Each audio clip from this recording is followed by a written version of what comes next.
የልጅነት ምሰሶ ሲሰበር የህይወት ጣራው ይናዳል። በተለይ በሀገራችን ያለ ወላጅ በባዶ ቤት የሚቀሩ ህፃናት ቁጥር የትየለሌ ነው።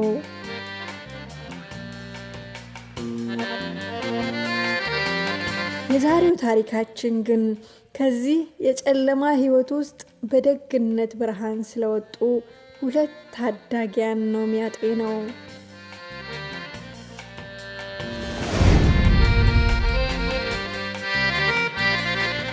አደይና አቤል የተባሉ የ19ና የ18 ዓመት ወንድምና እህት መኖሪያቸውን በአዲስ አበባ ኮዬ ፈቼ ኮንዶሚኒየም ያደረጉ።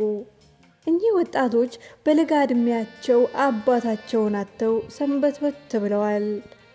ከቀናት በፊት ነው የቤቱ ምሰሶ የነበረችው እናታቸው ደግሞ በውድቅት ሌሊት በልጇ በአደይ ቅፍ ስር እንዳለች ይቺን ዓለም ተሰናበተቻት።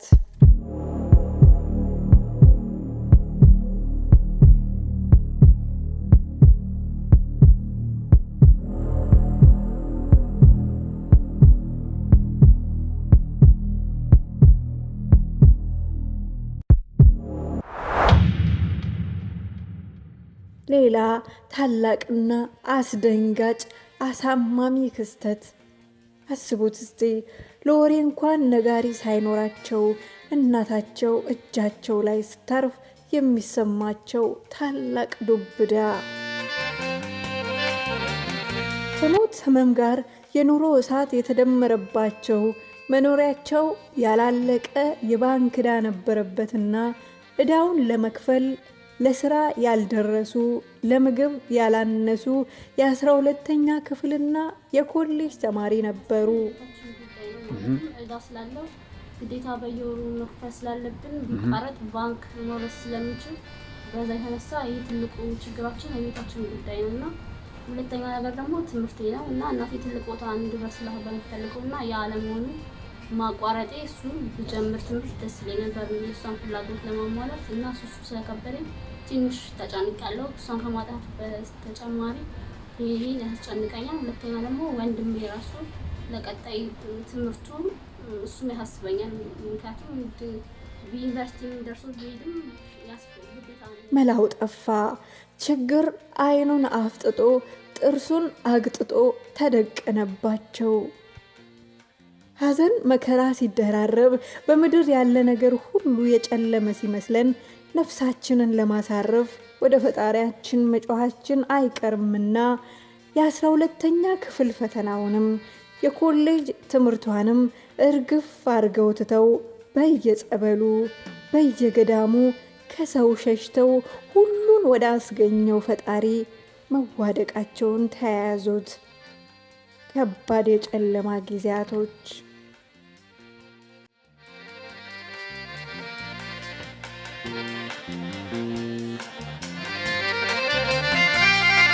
ታዲያ ፈጣሪ በትጋት እጁን አንስቶ የለመነውን አይረሳምና አምላካቸው የነዚህን የየቲም ድምፅ ከሰባት ሰማያት ላይ ሆኖ ሰማላቸው።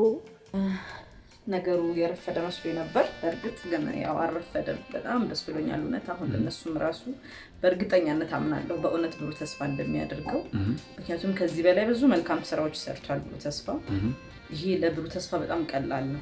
ምክንያቱም ልባም የሆኑ ሰዎች የተሰባሰቡበት ግሩፕ ነው። በጣም ደጋግ ሰዎች አሉና ለነዚህ ሰዎች የእውነት ብርሃን ይሆናቸዋል ብዬ ተስፋ አደርጋለሁ።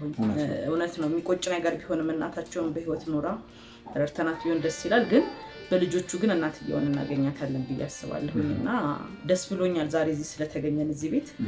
በእርግጠኛነት ብሩህ ተስፋዎች ግን ያደርጉታል። እኔ ምንም አልጠራጠርም። ምክንያቱም በጣም ልባም ቅን የሆናችሁ ሰዎች ናችሁና የልጆቹን ታሪክ ሰምታችኋል። በእርግጠኛነት ደስተኛ ሆነው የምናይበት ቀን በጣም ሩቅ አይደለም። ፍላጎታቸው ይሟላል። በእርግጠኛነት እናደርገዋለን። ብሩህ ተስፋ የመልካሞች ስብስብ የተሰኘው የኢሞ ግሩፕ እንደ ንጋት ፀሐይ ጮራውን ፈንጥቆ በቃለላቸው።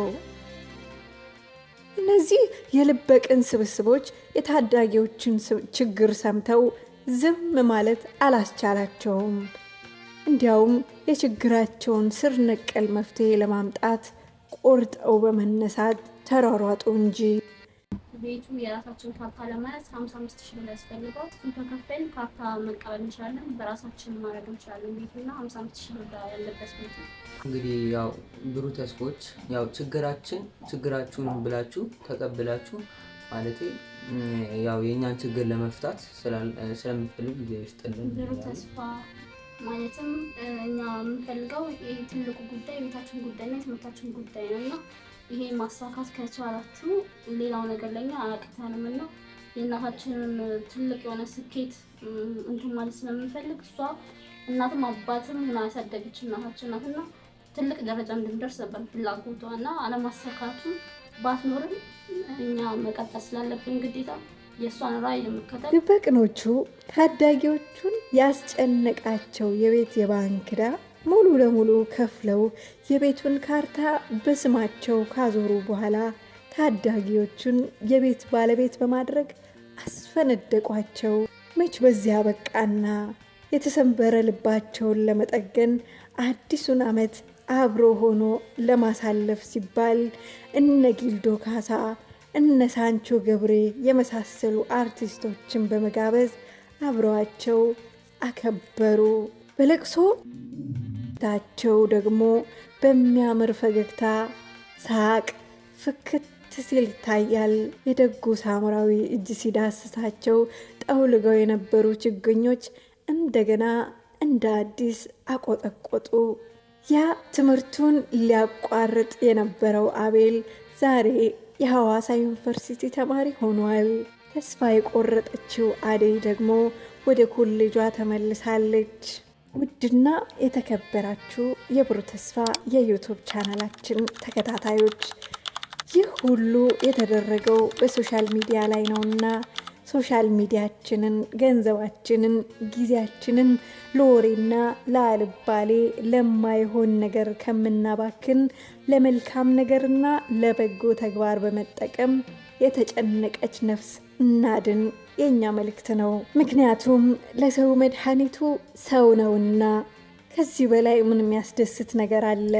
ብሩህ ተስፋዎች ሁለት የነገ ሀገር ተረካቢዎችን ከጎዳና በመታደግ የነገን አዲስ ተስፋ እንዲያዩ ምክንያት ሆነዋል። እውነት ላችኋለሁ፣ መልካምነት መልሶ ይከፍላል። ደግሞ ሰው ለመርዳት ሰው መሆን በቂ አይደለምን? ይህንን ድንቅ ተግባር እንደወደዳችሁት ባለሙሉ ተስፋ ነኝ። ታዲያ ላይክ፣ ሰብስክራይብ፣ ሼር በማድረግ ሀሳባችሁን በኮሜንት አስቀምጡልን። የዛሬውን በዚህ ቋጨን። በሌሎች ታላላቅ የበረከት ስራዎች እስከምንገናኝ ቸርን ሰንብት። ብሩህ ተስፋ የመልካሞች ስብስብ የኢሞ ግሩፕ። ከአካል መቀራረብ ይልቅ የልብ መቀራረብ ይበልጣል።